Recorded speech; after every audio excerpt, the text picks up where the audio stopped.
Now, in Uttarkashi's flood-ravaged Tharali village, over 190 people have been rescued in a high-intensity operation involving the Indian Army, NDRF, ITBP and the other agencies. As the rescue operations continue, Army has established satellite and radio relay communication, allowing stranded civilians to connect with their families via satellite internet. Now, moved by the Army's timely intervention, the rescued civilians wholeheartedly commended the life-saving operations and the swift restoration of communication facilities that brought them back in touch with the outside world. In parallel, the Indian Army is now, in fact, actively laying communication lines as well to further restore the local connectivity in the region, ensuring sustained support to the affected areas.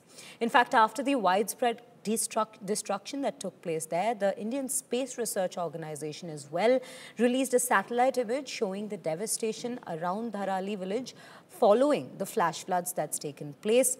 We will in fact take you through some ground reports that we have in fact been able to access from there.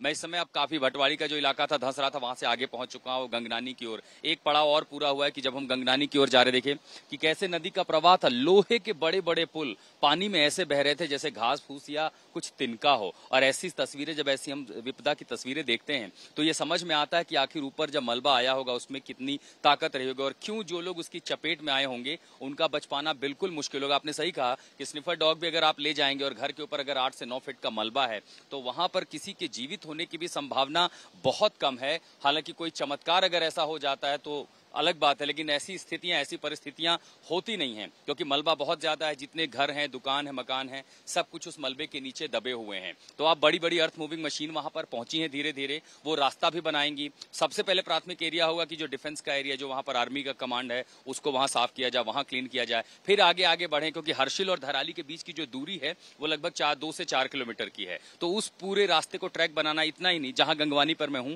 दरअसल मुझे यहां इसलिए रुकना पड़ा क्योंकि आगे जाकर के कम्युनिकेशन नहीं है, तो उसके साथ आपको कम्युनिकेशन बिजली की लाइन रिस्टोर करनी है। गंगवानी का जो पुल था वो इस समय आर्मी काम कर रही है। कोशिश करेंगे हम थोड़ी देर बाद वहां से आपको एक रिपोर्ट दिखा सके कि कैसे मिशन मोड पर उस रास्ते को मजबूत किया जा रहा है। फिर 3 किलोमीटर आगे एक पूरा हाईवे बह गया है। संभवतः आज शाम ऐसी तस्वीर हो सकती है कि हम सब और तमाम जो मशीनरी है वो सड़क के रास्ते हर्षिल या धराली कम से कम पहुंच जाए।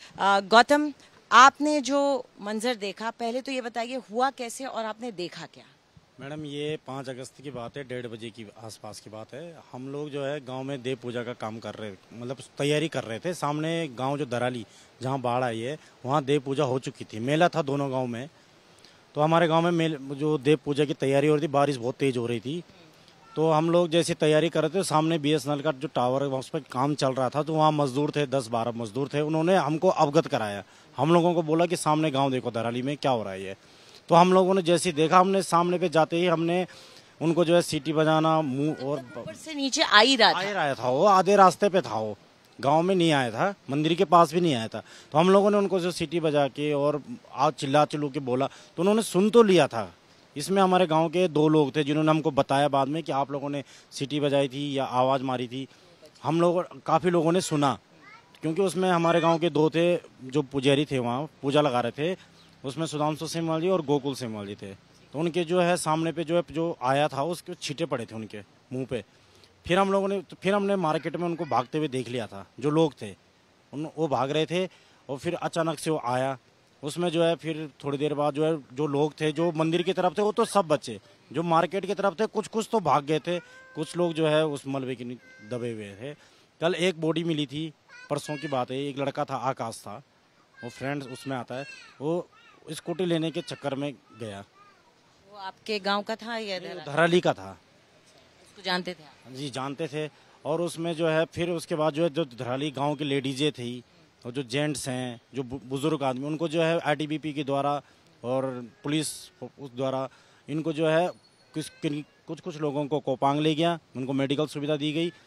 तमाम चुनौतियों के बीच ऑपरेशन जिंदगी उत्तराखंड में जारी है। धराली और हर्षिल में वायुसेना लगातार सक्रिय है, लेकिन जमीनी मार्ग से पहुंचना अभी भी बहुत मुश्किल है। इस बीच गंगनानी में भारतीय सेना अपने मिशन पर जुट गई है, उस पुल को दुरुस्त करने में, रिस्टोर करने में, जो दरअसल प्रवाह में बह गया था। लेकिन खतरा अभी भी टला नहीं है। उधर हर्षिल और धराली में जहां पर रेस्क्यू और इवैक्यूएशन ऑपरेशन चल रहे हैं, यहां भटवाली में लगभग 35 किलोमीटर दूर जिन इलाकों को मजबूत कर लिया गया था, यहां पर सड़कें दोबारा दुरुस्त कर ली गई थी। जो राष्ट्रीय राजमार्ग बह गया था उसे शुरू तो कर लिया गया, लेकिन खतरा लगातार दरअसल ये है क्योंकि पहाड़ का जो हिस्सा नीचे से यानी पानी के किनारे से, नदी के किनारे से खिसका था, वो लगातार फिर बैठा जा रहा है। यानी जो सड़क कल दुरुस्त कर ली गई थी वो फिर बैठ रही है। वो इसलिए क्योंकि पहाड़ का पूरा हिस्सा जो स्ट्रक्चर होता है जमीन का, यानी नदी के नीचे से जो हिस्सा खिसक जाता है, उसे अगर आप देखेंगे तो कुछ इस तरह केबिन बनती है और फिर पहाड़ भी नीचे धसक रहा है। और वो इतना डरावना है, उसकी वजह से फिर जमीन का हिस्सा नीचे बैठा, फिर बीआरओ ने काम किया, सड़क तैयार की है। लेकिन खतरा इतना बड़ा है कि दरअसल अब वैसी तस्वीरें, जो दरारें हैं, वो भटवाली के इस राष्ट्रीय राजमार्ग के हिस्से में काफी ज्यादा बढ़ रही हैं। मसलन जो दरार दिखाई नहीं देती, देखिए इसका पूरा हिस्सा जो है अब वो कट रहा है।